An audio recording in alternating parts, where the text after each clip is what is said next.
ఒకసారి మా అమ్మ నేను షాపింగ్ వెళ్ళి వస్తుంటే రోడ్డు పక్కన ఒక వెహికల్‌లో మట్టి వస్తువులు అమ్ముతున్నారు. అంటే మన ఇంట్లో వండుకుంటాకి మట్టితో చేసిన వస్తువులు అమ్ముతున్నారు. వెళ్లి చూస్తే బానే ఉన్నాయి. గట్టిగానే ఉన్నాయి. ప్యాను అయితేనేమో రూ. 50 అంటున్నాడు. అంత బాగున్నాయి. మళ్ళీ తక్కువ రేటుకి ఇస్తున్నాడు. నాకు డౌట్ కొట్టింది.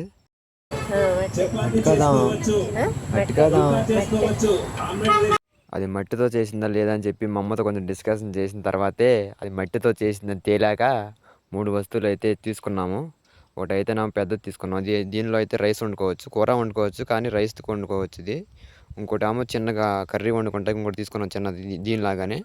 ఇంకోటేమో చపాతీ కాల్చుకుంటాకి ఒక ప్యాన్ తీసుకున్నాం. నిజంగా చెప్పాలంటే చాలా బాగున్నాయి. తక్కువ రేటుకి కూడా వచ్చినాయి. ఇవి తీసుకెళ్ళి అలాగే వండుకోకూడదు. 24 అవర్స్ దాకా నీళ్ళలో నానబెట్టాలి. నానబెట్టిన తర్వాతే వండుకోవాలి. ఎందుకంటే మట్టి వాసన ఇవన్నీ పోతాయి దానిలో నానబెడితే. వీళ్ళైతే రాజస్థాన్ నుంచి వచ్చారండి ఈడకి.